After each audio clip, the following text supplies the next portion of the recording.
அனைவருக்கும் வணக்கம். நீங்கள் நம்ம சேனலுக்கு புதுசுன்னா பக்கத்தில் இருக்கிற பெல் பட்டனை அமைத்தி சப்ஸ்கிரைப் பண்ணிக்கோங்க. அடாடா, காலையில் எழுந்திரிச்சு குளிச்சு முடிச்சு ரெடி ஆயிடுச்சு. நெத்தியில் ஒரு பட்டையை போடுவோம்.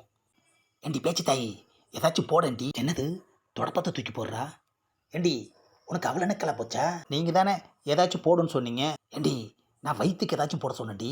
வாங்குற காசெல்லாம் குடிச்சிக்கிட்டே இருந்தா வயிற்றுக்கு எங்கேருந்து வரும்? ஏண்டி இந்நேரம் சூடாக இட்லி அவிச்சு தேங்காய் சட்னி அரைச்சி வச்சிருப்பேன்னு நினச்சில்ல, நான் குளிச்சுட்டு வந்து உக்காந்துருக்கேன்.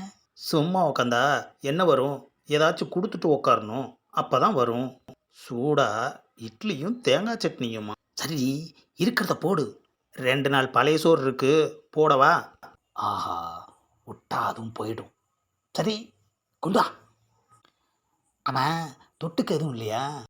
ஊறுகாய் தான் இருக்கு, தொட்டு நாக்கில் வச்சு சாப்பிட்டு போங்க. என்ன அது, ஊறுகாயா? ஏயா குவாட்டருக்கு ஊறுகாய் தொட்டுக்கிற, பழைய சொத்துக்கு ஊறுகாய் தொட்டுக்க மாட்டியோ? எனக்கு சோறே வேண்டாம், போதுமா? என்னாச்சு இந்த மனுஷனுக்கு? மிச்சம். The next day. டேய், எல்லாரும் வந்துட்டீங்கல்ல? ஆ, இன்னைக்கு மேலே தெரு ஆறுமுகம் வீட்டில் காது குத்து. 4 கடை வெட்டி கறியும் சோறும் போடுறாங்க, போதுமா? ஊர் ஜனம் அம்புட்டும் அங்கே தான் இருக்கும். நம்ம ஆளுங்க எல்லாம் அங்கே அசம்பிள் ஆகிடுங்க. அண்ணே, காது குத்துனா மொய் வைக்கணுமேண்ணே. நாம் என்னைக்கிட அதெல்லாம் வச்சுருக்கோம். போனோமா தலைக்கறியை சாப்பிட்டோமா தலையை நிமித்திக்கிட்டு வந்தோமான்னு இருக்கிறத விட்டுட்டு மொய்யின்னு பேசிக்கிட்டு இருக்க. ஆறுமுகம் யாருடா? நம்ம ஆள். சங்கத்துக்கே வந்து பத்திரிக்கை வச்சுட்டு போயிருக்கான். அண்ணே, சரக்கு யார் செலவுண்ணே? டேய், பத்திரிக்கை வைக்க வந்த ஆறுமுகத்துக்கிட்ட அப்படி இப்படின்னு சொல்லி ஒரு ஃபுல்லுக்கு ஆட்டையை போட்டேன். அவனும் நாம் வந்தால் போதும்னு கொடுத்துட்டு போயிட்டான்.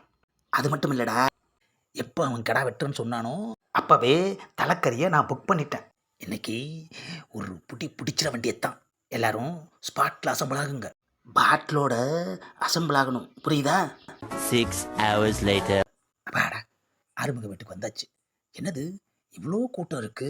சும்மாவா, கறியும் சோறாச்சே, அதான் இவ்வளோ கூட்டம்.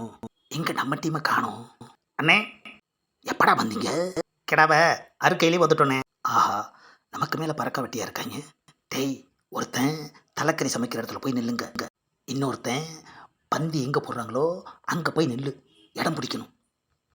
டேய், நீ போய் சரக்கெல்லாம் எடுத்து வச்சு ரெடி பண்ணு, போ. எல்லாம் சரி, காது எப்போ குத்துவாங்க? எப்போ ஆறுமுகம், எப்பப்பா காது குத்துவீங்க? தாய்மாமா வந்ததும் குத்திர வேண்டியது தான். 1 hour later. என்னடா நடக்குது? அண்ணே, இப்போ தானே அண்டாவில் கறி அள்ளி போடுறாங்க. ஆஹா, அப்போ இன்னும் கொஞ்ச நேரத்தில் அது குழம்பாயிடும். முதல்ல சரக்கு அடிச்சிட வேண்டியது தான். Later. அப்பாடா, 2 ஃபுல்லு, ஆளுக்கு ஒரு ஆஃப் அடிச்சாச்சு. மொட்டாக்குடியும் கெட்டாக்கறியும். எப்பா, டேய், உள்ளே போய் சப்ளையர்கிட்ட தலைக்கறியை தனியாக எடுத்து வைக்க சொன்னு சொல்லு, போ. டேய், எல்லாரும் கறியை நல்லா சாப்பிட்டுக்குங்க. அடுத்த ஊருக்குள்ளே விசேஷம் எப்போ வருதுன்னு சொல்ல முடியாது, புரியுதா? அண்ணே, அண்ணே, ஏண்டா தலைக்கறியை எடுத்து வைக்க சொல்லுன்னு சொல்லி அனுப்புனா தலைக்கறிக்க ஓடி வர்ற? என்னாச்சுடா? இன்னும் பந்தியை போடலன்னு ஒரே பிரச்சனையாக இருக்குது. என்னது பிரச்சனையா? தலைக்கறியை நம்பி தண்ணி அடிச்சுட்டு நிற்கிறேன், வந்து பிரச்சனைன்னு சொல்கிற? ஆ, இன்னைக்கு பந்தி நடக்குமா நடக்காதான்னே தெரியலையே ஐயா. ஆஹா, சண்டை முடியறதுக்குள்ள போதையே இறங்கிடும் போல இருக்க ஐயா. தலைக்கறியை நம்பி வந்த நம்மளை தனியாக நின்று புலம்ப விட்டாங்களே ஐயா. இன்னைக்கு என்ன சண்டை நடந்தாலும் சரி, தலைக்கறியை சாப்பிடாம இங்கேருந்து போகக்கூடாது.